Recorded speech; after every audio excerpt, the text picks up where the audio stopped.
The wind comes off the fields in a steady push, lifting tents and rattling guy ropes as orderlies rush a stretcher toward the hospital ward. Canvas walls snap. A bugle sounds somewhere beyond the haze, and a young private coughs into a blood-flecked handkerchief that looks too small to hold anything back. It is late September 1918 at Gettysburg, and the ground that once shook under artillery now vibrates with the blunt rhythm of boots, ambulance wheels, and clipped commands. A corpsman pulls the stretcher inside, and the tent falls quiet except for the ragged hiss of a man trying to catch a full breath he can't quite find. Months earlier, these same fields were empty pasture. In March, Captain Dwight D. Eisenhower arrived with orders to build a training camp for America's new tank corps, and to do it fast. They called it Camp Colt. There were no tanks at first. There were survey flags, supply wagons, and a map of the most famous battlefield in the country. Eisenhower laid out streets and rows of tents, marked off a parade ground, set mess lines, machine gun ranges, and a small motor pool, and turned open country into a military grid with the speed of a man who understood that time was part of the fight. Men came by the trainload. Many had never seen a tank. Most had seen the glass-cased relics and towering monuments of Gettysburg in postcards and schoolbooks. Now they formed up under Little Round Top, shouldered rifles, and learned close-order drill by the numbers. They studied engines beneath the open sky. Instructors, working without enough armored vehicles, used cars and trucks to teach formation driving and movement control. The new corps learned signals, basic tactics, maintenance, and the discipline of keeping a machine and a unit working under stress. Orders were crisp, and the days lengthened with the season. By summer, the camp moved like a self-contained city. The motor pool clanked from first light to last. Cooks rolled out meals for thousands. Inspection lines flowed across the parade ground in a steady tide. On Sundays, the men walked into town, past souvenir stands and the quiet rows of monuments, and wrote letters at borrowed tables in church basements. The name Gettysburg drew families to the fence. Children climbed rails to watch columns of recruits jog past the wheat-brown fields. For locals, the bustle carried its own meaning. The same ridges that once framed Civil War combat were now a backdrop for the country's next generation of soldiers, shaping up for a different war on different terms. Training accidents came with the work. A misread hand signal could bunch vehicles too close. A loose coupling could fail under strain. A drive shaft could kick. Instructors kept spacing strict and speed low, eyes forward and hands steady. Accidents were recorded, investigated, and folded into the next safety talk. The lectures grew longer. The pace did not slow. The men knew what they were training for and what waited across the Atlantic if their orders came. Then the disease hit. In early September, fevers began to surface on the East Coast and jump from barracks to barracks. At Camp Colt, coughs that sounded like colds went bad overnight. Lungs filled, faces turned dusky. The field hospital stretched outward into tented wards and into any covered space the medical officers could secure. Nurses arrived from town and from the Red Cross. They moved among the cots with basins and thermometers, sponging foreheads, lifting heads to spoon water between cracked lips, adjusting masks and blankets while the line at the entrance kept growing. What had been a training post became a fight for air and time. The reports from those weeks read in a clipped cadence, temperature, pulse, respirations, then the final line that ended the record. Chaplains wrote letters home. Bugles sounded at odd hours. The influenza at Gettysburg did what it did everywhere that fall. It overwhelmed.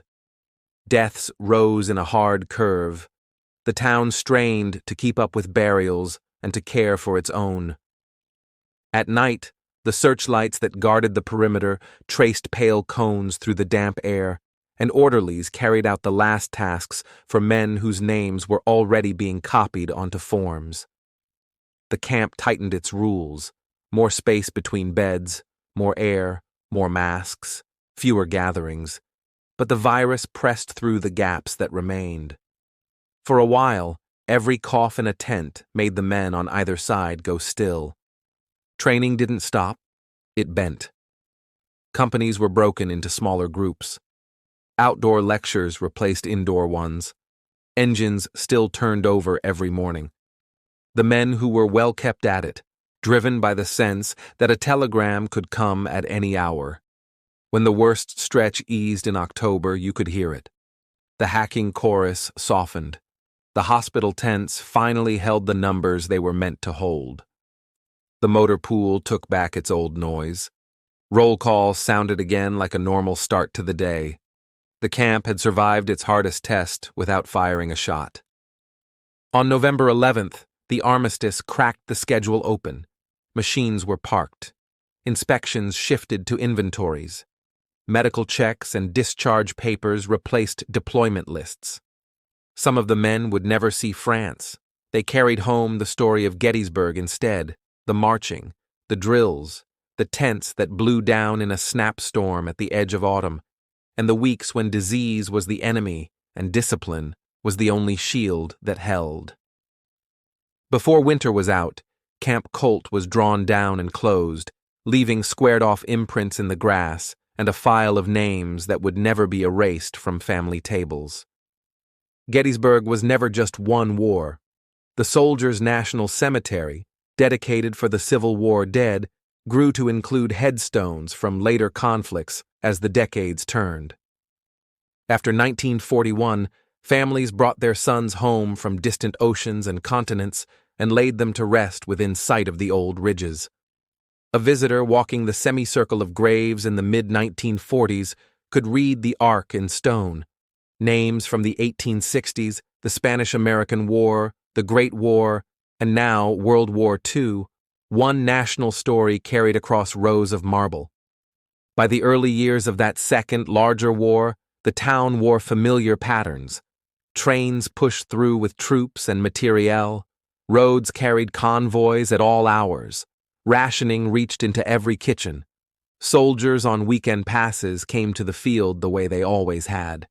Some stood where charges broke and lines folded, measuring their coming danger against the clean quiet of the ridges.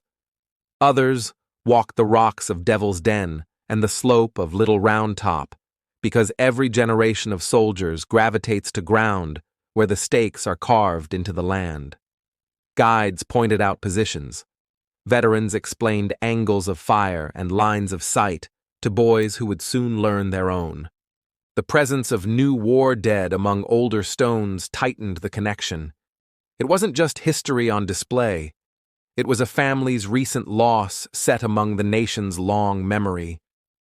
You could read names of men lost at sea, men killed in training, men killed overseas, evidence that a global war throws its pattern even into a small Pennsylvania town.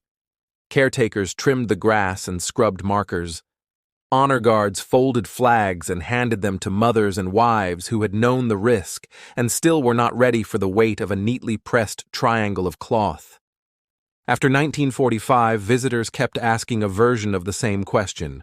How does a battlefield from one century belong to another?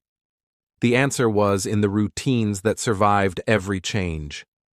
Drill blocks laid down in 1918, litter drills repeated in 1942 at posts across the country. The same crisp commands, the same call and response that turned civilians into soldiers, the same reliance on the person to the left and right. Camp Colt's brief life had been a template. Build quickly, train to a standard, keep the camp clean, enforce discipline, and meet the crisis you have, not the one you planned for. Those rules held when the crisis was a virus, and they held when the crisis was a war that spanned the oceans. Walk the ground at dusk, when the buses are gone and the rocks of Devil's Den lean into shadow and the eras press close together. You can picture the tanks that never arrived but still changed the men who waited for them. You can hear the coughing that once filled the autumn air and the relief that spread along the cots when a fever finally broke.